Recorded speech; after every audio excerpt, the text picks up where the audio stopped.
Martial master के पिछले episode में हमने देखा कि क्विंचेन उस पोर्टल के रास्ते गुयू वर्ल्ड में चला जाता है और अब क्विंचेन के वहां से जाते ही प्याओ म्याओ पैलेस और लॉ एनफोर्समेंट की फ्लाइंग शिप उस जगह पर आकर रुकती है और अब फ्लाइंग शिप के ऊपर से उन दोनों के ही डिसाइपल्स पोर्टल की ओर आगे बढ़ते हैं। वहीं पर उन सभी डिसाइपल्स के साथ रोयू और क्विंसू भी होती है। अब क्विंसू पोर्टल के पास किसी को भी न देखकर काफी ज्यादा उदास हो जाती है क्योंकि उसे लग रहा होता है कि क्विंचेन इस जगह पर उससे मिलने के लिए उसका इंतजार करेगा, पर क्विंचेन वहां पर मौजूद नहीं होता है। यह देखकर वह सोचने लगती है कि क्या क्विंचेन इस फॉरबिडन एरिया के कंपटीशन में पार्टिसिपेट करने के लिए यहाँ पर नहीं आया है। अब क्विंसू को परेशान होते हुए देखकर रोयू इस बारे में पता करके क्विंसू को बताती है कि क्विंचेन काफी पहले ही पोर्टल के अंदर जा चुका है, तो क्विंसू को यहाँ पर उसके बारे में सोचकर परेशान होने की कोई जरूरत नहीं। कंपटीशन के दौरान आगे रास्ते में वह क्विंचेन से जरूर मिलेंगे। अब हमें एक लेडी को दिखाया जाता है और इसका नाम चीसिया है, जो कि लॉ एनफोर्समेंट और प्याओ म्याओ पैलेस दोनों के ही डिसाइपल्स को अपने साथ लेकर इस जगह पर आई हुई होती है। अब चीसिया को देखते ही पोर्टल के सामने खड़ा गार्डियन एम्परर बोलता है, एम्परर चीसिया, रूल्स के हिसाब से कोई भी सेक्ट या फिर पवेलियन अपने बस 50 डिसाइपल्स को ही गुयू वर्ल्ड में भेज सकता है, पर मैं देख पा रहा हूँ कि आप अपने साथ यहाँ पर 10 एक्स्ट्रा डिसाइपल्स को लेकर आई हो। तभी चीसिया आगे बढ़ते हुए बोलती है, मेरे प्याओ म्याओ पैलेस ने तुम्हारे मेन लैंड के लिए पिछले 100 सालों में क्या कुछ नहीं किया? क्या तुम उन सभी चीजों के बारे में भूल गए?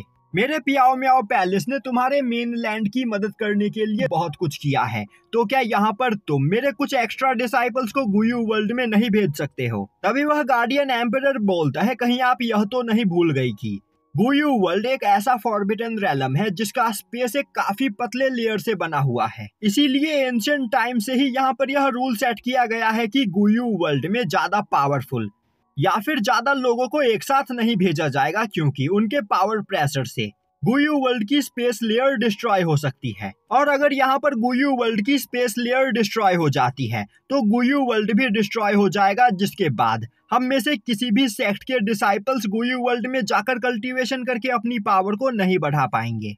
तभी चीसिया गुस्से में चिल्लाते हुए बोलती है, बेवकूफ, क्या यहाँ पर तुम मुझसे बहस करने की कोशिश कर रहे हो? और क्या तुम्हें सच में लगता है कि मेरे इस जगह पर लाए गए डिसाइपल्स में से तुम 10 लोगों को यहाँ पर रोक सकते हो?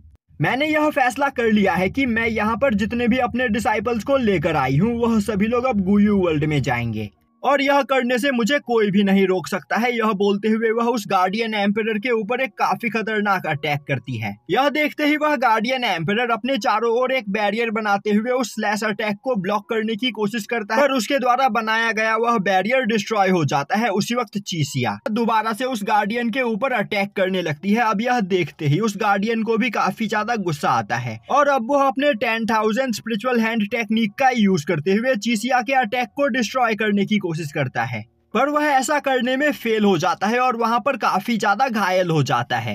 पर चीसिया इतने में ही नहीं रुकती है, वह दोबारा से अपनी पूरी पावर को अपने पंच में कंसंट्रेट करते हुए उस गार्डियन एम्परर को मारने ही वाली होती है कि तभी एक दूसरा गार्डियन एम्परर उस जगह पर आते हुए चीसिया के ऊपर अटैक करके उसे पहले गार्डियन एम्परर से दूर कर देता है। और अब वह बोलता है, इतनी छोटी सी बात के लिए यहाँ पर खून खराबा करने की कोई जरूरत नहीं, हम इस बारे में यहाँ पर शांति से बैठकर भी बात कर सकते हैं। अब यह सुनते ही चीसिया वहां पर कुछ सोचती है और अब वह पहले गार्डियन एम्परर को देखते हुए बोलती है, जाओ, मैंने आज तुम्हें यहाँ पर माफ किया, पर अफसोस मेरे चीसिया डिवाइन आर्ट की वजह से तुम यहाँ पर काफी ज्यादा घायल हो चुके हो और मुझे नहीं लगता कि मेरे इस अटैक से तुम यहाँ पर जल्दी रिकवर हो पाओगे। यह सुनते ही पहला गार्डियन एम्परर अपनी पावर को रिलीज करते हुए अपनी इंजरी को वहां पर हील करने लगता है, पर वह अपनी इंजरी को पूरी तरीके से हील नहीं कर पाता है।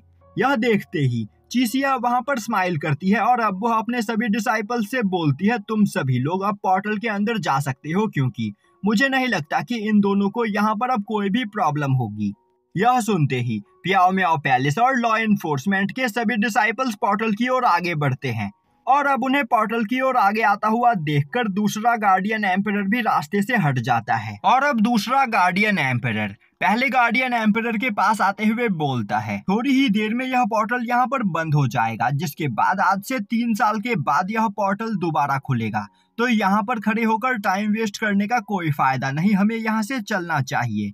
यह बोलते हुए वह पहले गार्डियन को अपने साथ लेकर वहाँ से चला जाता है और अब उन्हें वहां से जाते हुए देखकर चीसिया भी वहां से चली जाती है। अब सीन शिफ्ट होता है और हमें गुयू वर्ल्ड का सीन दिखाया जाता है, जहां पर क्विंचेन 5 प्रिजन के बाकी डिसाइपल्स के साथ एक पोर्टल से बाहर निकलता है। अब गुयू वर्ल्ड की स्पिरिचुअल एनर्जी को देखकर वहां पर सभी लोग काफी ज्यादा हैरान होते हैं। तभी येमो बोलता है, इस जगह पर मौजूद स्पिरिचुअल एनर्जी हमारे रियल वर्ल्ड से लगभग 10 गुना ज्यादा है। तो आखिर इस वर्ल्ड में मौजूद ट्रेजर्स कितने ज्यादा पावरफुल होंगे। तभी 5 प्रिजन के कुछ मास्टर C2 से बोलते हैं कि वह अपने साथ अपने कुछ डिसाइपल्स को लेकर इस फॉरबिडन एरिया को दूसरी ओर एक्सप्लोर करने जा रहे हैं। यह बोलते हुए वह सभी लोग वहां से चले जाते हैं और अब मास्टर C2 वहां पर बचे हुए सभी डिसाइपल्स से बोलते हैं कि तुम सभी लोग मेरे पीछे आओ और यहाँ पर तुम सभी लोगों को सावधान रहने की जरूरत है, क्योंकि यह एरिया काफी ज्यादा खतरनाक होने वाला है। यह सुनते ही सभी लोग मास्टर C2 को फॉलो करने लगते हैं। अब वह सभी लोग चलते चलते एक जगह पर आते हैं और तभी वह देखते हैं कि उस जगह पर मौजूद स्पेस लेयर काफी ज्यादा वीक होती है, जिस वजह से हर कुछ सेकंड्स में स्पेस में वहां पर क्रैक पड़ रहे होते हैं, जो देखकर सभी लोग काफी ज्यादा डर जाते हैं। तभी चलते चलते क्विंचेन के पैरों के नीचे कुछ आ जाता है, जिससे एक काफी तेज आवाज होती है और अब उस आवाज को देखकर वहां पर मौजूद सभी लोग डर जाते हैं। अब क्विंचेन अपने पैर को उठाकर देखता है तो उसके पैर के नीचे एक टूटा हुआ स्वॉर्ड होता है, पर उस स्वॉर्ड के अंदर से काफी खतरनाक एनर्जी रिलीज हो रही होती है। यह देखते ही यांडान भागते हुए जाकर उस स्वॉर्ड को उठाता है और अब वह बोलता है, यह तो एक येलो ग्रेड वेपन है। तभी मास्टर C2 बोलते हैं, इस जगह पर कई सारे पावरफुल वॉरियर्स एंशिएंट टाइम में आए थे, जिनमें से आधे से ज्यादा लोग मारे गए और यह स्वॉर्ड उन्हीं में से किसी का होगा। और तो और आगे तुम्हें एंशिएंट टाइम के और भी कई सारे पावरफुल वेपन्स मिलेंगे, तो इस स्वॉर्ड को फेंक दो। यह सुनते ही यांडान उस स्वॉर्ड को फेंक देता है और अब वह मास्टर C2 के पीछे पीछे चलने लगता है। तभी मास्टर C2 बोलते हैं, गुयू वर्ल्ड एक काफी ज्यादा मिस्टीरियस फॉरबिडन एरिया है और यहाँ पर कई सारे पावरफुल वेपन्स और ट्रेजर्स हैं, जो अगर तुम्हें मिल जाए तो तुम्हारी पावर 100 गुना ज्यादा बढ़ सकती है। पर इन सभी ट्रेजर्स में मेरा सबसे ज्यादा फेवरेट है स्पेस क्रिस्टल। स्पेस क्रिस्टल एक एंशिएंट स्टोन है, जिसके अंदर बहुत ही ज्यादा मात्रा में स्पेस एसेंस पाया जाता है और एक स्पेस क्रिस्टल को बनने में 1 बिलियन से भी ज्यादा सालों का टाइम लगता है।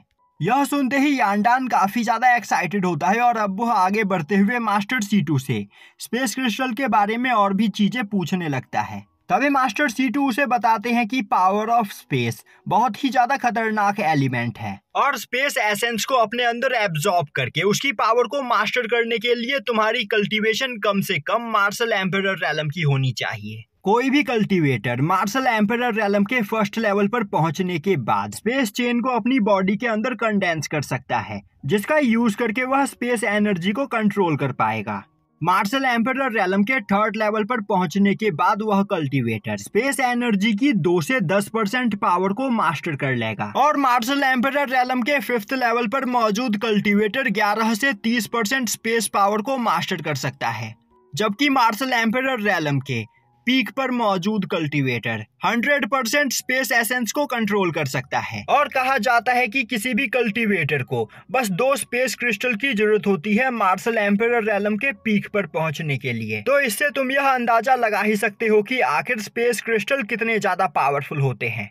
यह सुनकर क्विंचेन भी वहां पर हैरान हो जाता है और यहीं पर यह एपिसोड खत्म हो जाता है।